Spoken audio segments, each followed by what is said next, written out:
चुनाव आयोग से मिलकर के 13 तारीख वाली तारीख 20 तारीख कर दिया है।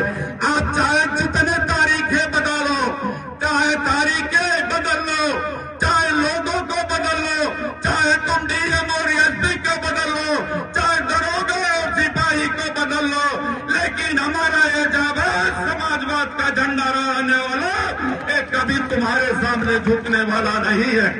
आज इस मीटिंग के माध्यम से हम सभी लोगों को सबक ले लेना होगा और इस मोदी को घंटा बजाने वाले को इस बात का सबक दे देना। आज लड़ाई संविधान बचाने की है, आज लड़ाई लोकतंत्र बचाने की है, आज लड़ाई ओबीसी एससी एसटी का आरक्षण जो तुम खत्म कर रहे हो, आज उसकी लड़ाई है। आज किसान सवाल कर रहा है योगी तुम्हारे लोगों से, आज किसान नौजवान सवाल कर रहा मोदी तुम्हारे लोगों से। दोनों किसानों को कहा था कि हम तुम्हारी दुगुनी आय कर देंगे, लेकिन एक किसान तुम्हारे लोगों से सवाल कर रहा है तूने दुगुनी आय तो नहीं किया, लेकिन काला बिल दिया, काला विधेयक 3-3 दिया, और जब यहाँ का किसान उसके विरोध में सड़कों पर उतरा तब तूने उसको सम्मान न दे करके उसके रास्ते में बड़े बड़े किले और बहाने लगा करके 750 किसानों को मौत के घाट उतार दिया। इसका बदला किसान लेना चाहता है। इसलिए मीरापुर के लोगों, चले जाना उन नौजवानों को, उन अपने बेटे और बेटियों के बारे में भी सोच लेना। यहाँ तो डबल इंजन वालों में कंपटीशन है। एक छोटा इंजन वाला पुलिस की परीक्षा कराया और पुलिस की परीक्षा में पेपर लीक कर दिया, और जो हमारे नौजवान लोग पुलिस बनने के लिए बढ़िया पेपर करके आए थे, उनके सपनों पर पानी फिर गया। माता, माँ और बाप रोने लगे क्योंकि पेपर लीक हो गया और नौजवान फांसी के फंदे पर लटक गया। वहीं ये छोटा इंजन वाला जब किया तो बड़ा इंजन वाला भी नकल कर लिया। बड़ा इंजन वाला वो मोदी, वो नीट की परीक्षा जहां से बच्चे डॉक्टर बनते हैं उसकी परीक्षा को लीक करवाया, जहां से बच्चे विश्वविद्यालय में प्रोफेसर बनते हैं उसकी परीक्षा को लीक करवाया। इसलिए मैं आप लोगों से निवेदन करना चाहता हूं कि मेरे जाबाज साथियों, अपना दिमाग ले जाना इन अपनी माँ बहनों पर। इनको बेटी पढ़ाओ और बेटी बचाओ के नारे के सवाल पर आप सवाल कर लेना। तुम्हारे इस कानून व्यवस्था में हमारी बेटियों के साथ सामूहिक रेप होता है, उनके साथ सामूहिक रेप होने के बाद उनकी आंखें निकाले दी जा रही है, उनका मर्डर कर दिया जा रहा है। इसलिए बेटी बचाओ और बेटी पढ़ाओ वालों से सवाल कर लेना। इस उत्तर प्रदेश में समाजवाद पार्टी के जाबाज नेता आदरणीय अखिलेश यादव जी हैं, उनके रहते उत्तर प्रदेश में तुम मणिपुर नहीं बना सकते हो, तुम मणिपुर नहीं बना सकते हो। इस बात के लिए आज भारतीय जनता पार्टी चुनाव से डर गई है और इसी डरवश वो मिल्कीपुर का चुनाव नहीं करा रही है, और चुनाव जैसे जैसे नजदीक 13 तारीख आ रही है उनकी अपनी कोई तैयारी नहीं है।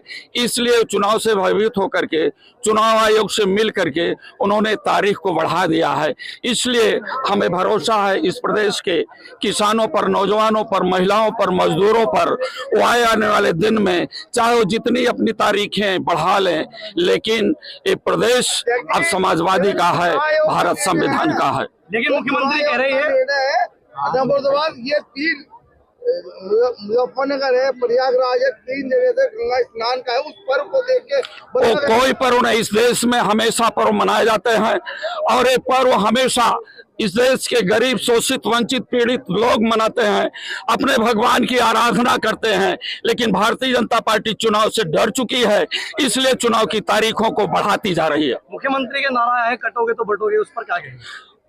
भारतीय संविधान के अनुसार देश के जितने भी समाजवादी नेता हैं भारत के संविधान के अनुसार चलने वाले लोग हैं, संवैधानिक व्यवस्था के मानने वाले लोग हैं।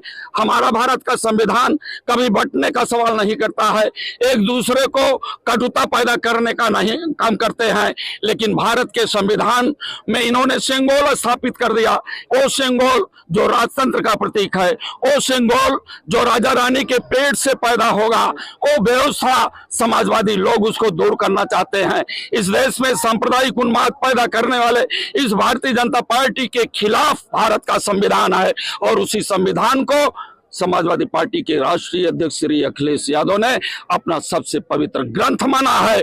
जब तक उनके शरीर में प्राण रहेगा तब तक भारत के संविधान की रक्षा के लिए तत्पर रहेंगे, और उनके लोग भी हर कुर्बानियों में भारत के संविधान को बचाने का काम करेंगे। लेकिन भाजपा के लोग कह रहे हैं जिस तरह से आपने पीढ़ी का नारा दिया था, पिछली बार लोग भ्रमित हो गए थे, इस बार नहीं हो गए, भारत संविधान को कोई नहीं बदल सकते, वो ये बोल रहे हैं। भारत के संविधान को बदलने वाले लोग ओबीसी, एससी, एसटी का आरक्षण है।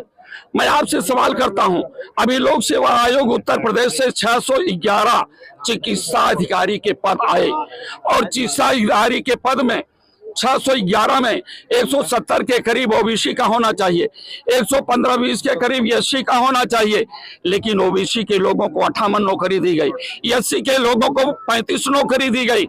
ये कौन सा संविधान है जो भारतीय जनता पार्टी का, जिनका आरक्षण 27%, 21.5% होना चाहिए, उनके रिजर्वेशन 7, 8, 9, 10% भी नहीं पहुंच पा रहा है। ये संविधान के साथ धोखा है, और ये जो लोकतंत्र के इतिहास में सिंगोल स्थापित करने का काम कर रहे हैं, और सिंगोल का भ्रूण इन्होंने 2024 के पहले पैदा कर दिया था। आपने उत्तर प्रदेश के इतिहास को देख लिया होगा कि अब नेताजी धरतीपुत्र मुलायम सिंह के मंसूबों पर, बाबा साहब डॉक्टर अम्बेडकर और डॉक्टर लोहिया के मंसूबों पर अखिलेश यादव और पूरे उत्तर प्रदेश की आवाम पानी नहीं फेरना देना चाहती है। संविधान रहेगा और संविधान के अनुसार देश चलेगा, इस व्यवस्था में पूरी जनता शामिल है। ठीक है, लोग नाराज हैं जो टिकट की दावेदारी कर रहे थे। कोई नाराज नहीं, हमारे मंच पर सभी नेता लोग आए। देखो हाजी लियाकत अली साहब, जितने भी श्याम क्या नाम है और सैनी साहब, यहाँ पे इलम सिंह गुजर जी, सभी लोग कल यहीं मिलेंगे। सब लोग यहीं पर हैं, और समाजवादी पार्टी के भारतीय संविधान को बचाने के लिए तत्पर हैं। लेकिन वो भी कह रहे हैं हमारे साथ न्याय नहीं हुआ है, हम लंबे समय से पार्टी में। कौन? जो आपकी पार्टी के नेता टिकट मांग रहे हैं। हमारे नेता जितने भी हैं वो सामाजिक न्याय की लड़ाई लड़ रहे हैं। उनको आज नहीं तो कल, कल नहीं तो परसों, उनको माननीय राष्ट्रीय अध्यक्ष जी के आस्था और उनकी नीतियों में विश्वास है, और उस विश्वास के साथ वो काम कर रहे हैं, और सुम्बुल राणा जी को भारी मतों से जिताएंगे। चर्चाएं तेज है, ऐसा प्रत्याशी समाजवादी लाई है जो यहाँ नहीं बोल पा रहे, वो वहाँ पे कैसे आवाज उठा पाएगी जनता की? समाजवादियों की बात को, उनकी वाणी को कोई इस देश में रोक नहीं सकता है। समाजवाद जिंदाबाद।